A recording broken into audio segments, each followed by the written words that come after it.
Hello people, and welcome back to another video. I wanted to make this video for a while now, and now I finally got the time for it. So today, as the title says, we're gonna talk about client red flags. And without making you wait any longer, I'm gonna start with number one, and this is one of the most annoying ones: when the client is trying to talk you out of your rates. I know you originally wanted $5,000, but that's not gonna happen.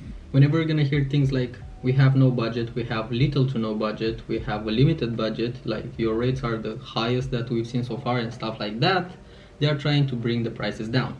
When you set up your rates, of course you set up your rates based on your experience, on how fast you're delivering the final project or the value that you're delivering and stuff like that, and of course those rates are non-negotiable, but they are still gonna try to bring the prices down.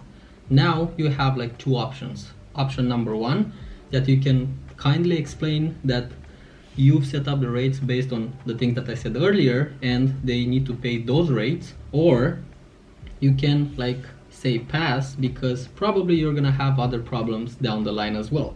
Red flag number two, and this is something that really annoys me as well, is when the client is refusing to sign a contract. As a freelancer, you need to know the importance of protecting yourself, so that's why you need to sign the contract.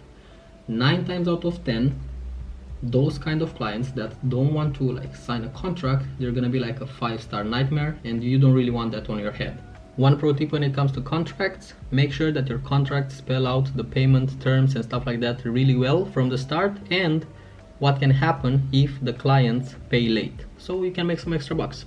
Red flag number 3, they expect you to be available whenever they need you. They can't understand the fact that you have other paying clients before them and you need to finish the work for those paying clients, and then you can take another job. Another thing that they can't understand is the fact that you have your life and you need to take care of the things that are important to you before taking another job. All the time, these kind of clients, they don't have any kind of boundaries and they are gonna be a pain in the ass. One piece of advice over here: set up boundaries before. For example, I'm not responding to emails or phone calls or whatever after 6 p.m. And I was kind of forced to take this decision because, funny story, one of my clients, my ex-clients actually, they called me on 29th of December 2020 at 11 p.m.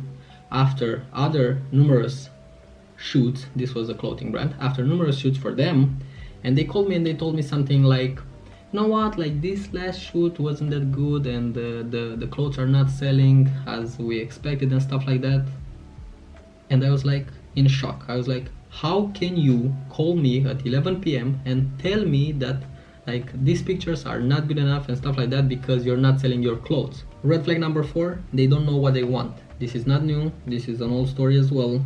So just make sure before you're gonna jump into work and stuff like that, before you're gonna start your work and you're gonna do half of the project already, make sure that you're gonna explain from the beginning what you're gonna do, how it's gonna look, and you have a mood board or stuff like that, because it's gonna be pretty difficult to change half of the work that you already did without that getting you a headache.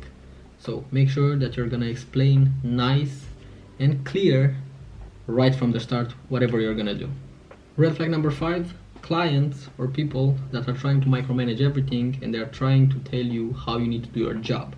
For example, if I need to paint my house and I don't know how to paint my house, of course I'm gonna pay somebody to come and paint my house. But I'm not gonna go at that person and I'm gonna be like, you're not painting it right, because I paid them so they can do their job, because that's not my job and I don't know how to do it. So that's why you need to set up boundaries, and you need to explain as nice as possible that this kind of work style is not helping the process and is making the process even longer. So if you don't want to have another headache, you need to know how to dribble these kind of things.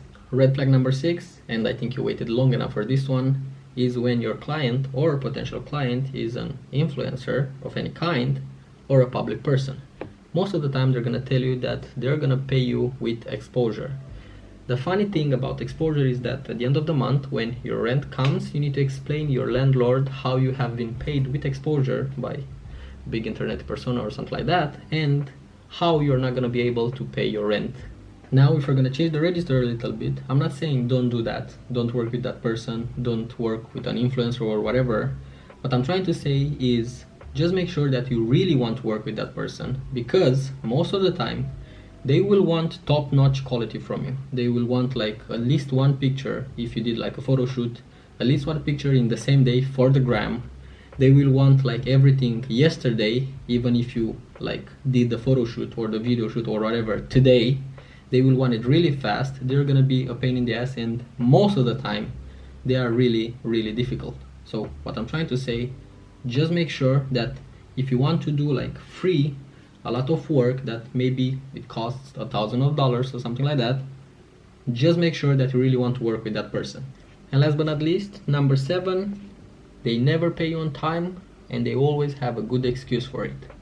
What's more frustrating than a late payment? A late payment and a lame excuse.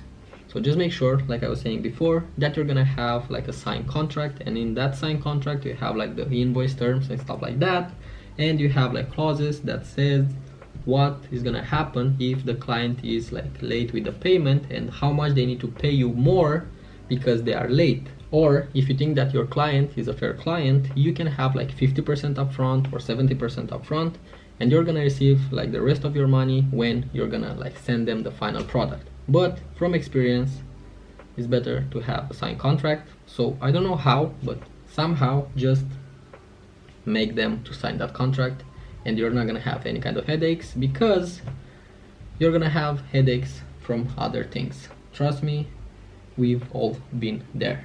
One more thing, identifying red flags early on comes with experience. So if you're starting out right now, just work on your patience and you're gonna be alright.